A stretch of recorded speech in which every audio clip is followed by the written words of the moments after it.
le castor et le barrage enchanté. Il était une fois, dans une forêt verdoyante, un petit castor nommé Bébert. Bébert n'était pas un castor ordinaire.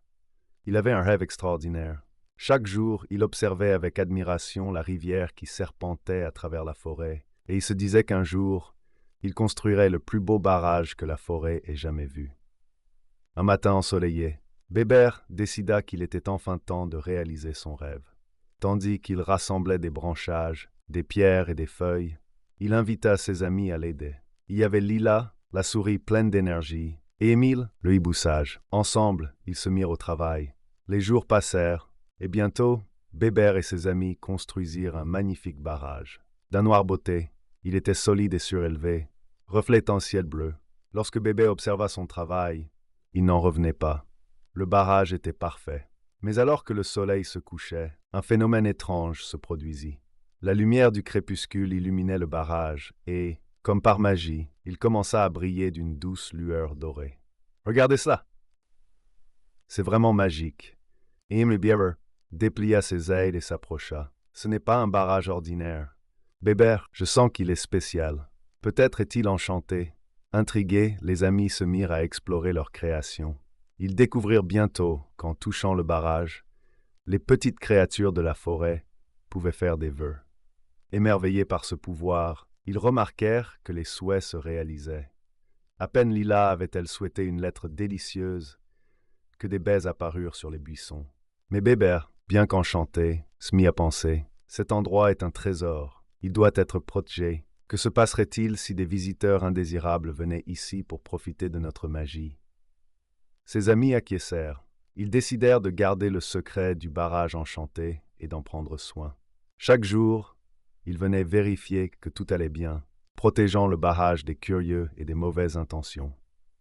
Un jour cependant, un grand renard rusé du nom de Rufus se mit à rôder près de la rivière. Il avait entendu des rumeurs sur le barrage enchanté et voulait s'en emparer. « Je vais m'approprier cette magie », pensa-t-il. Il observa Bébé et ses amis de loin, attendant le bon moment pour tenter de s'introduire. Bébert, toujours vigilant, dit à ses amis « Nous devons être sur nos gardes. Rufus ne tardera pas à venir. » Un soir, alors que le soleil se couchait, Rufus se glissa près du barrage. Il se frotta les pattes contre le sol et murmura « Je vais piéger ces petites créatures et utiliser la magie du barrage pour devenir le plus grand renard de la forêt. » Mais Bébé et ses amis avaient un plan. Ils avaient mis en place des petites alarmes avec des brindilles et des feuilles pour les prévenir en cas de danger. Lorsque les brindilles craquèrent sous les pattes de Rufus, Bébert s'écria « Au secours !» Lila et Émile volèrent auprès de Bébert pour l'aider. Ensemble, ils se cachèrent derrière les buissons, observant Rufus qui était maintenant assez proche du barrage. « Je vais le détourner » murmura Lila, déterminée. Elle courut vers Rufus en criant « Hé renard !» La magie du barrage est protégée par un ancien sort. Si tu t'approches, tu disparaîtras pour toujours.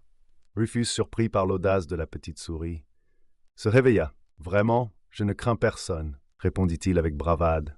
Mais au fond, une petite peur déjà germée l'envahissait. Bébert, se cachant toujours, concocta un plan avec Émile. Quand Lila le distraira, nous créerons une illusion pour qu'il pense que le barrage est piégé.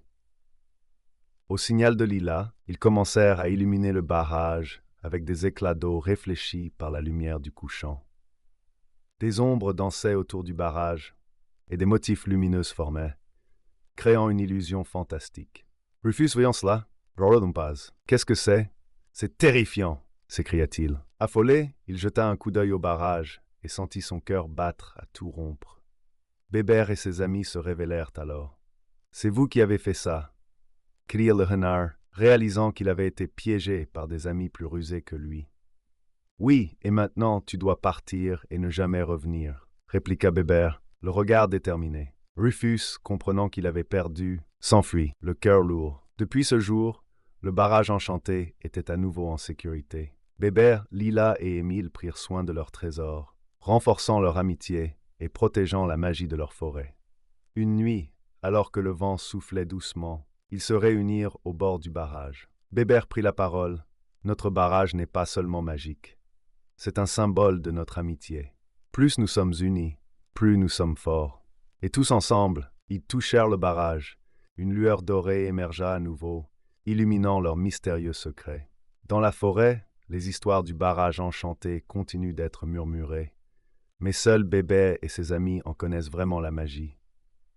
Et c'est ainsi que le castor, la souris et le hibou vécurent des aventures enchantées, gardant toujours à l'esprit le pouvoir de l'amitié et la beauté de la protection. Si tu veux plus de contenu, abonne-toi, like, commenter. Merci.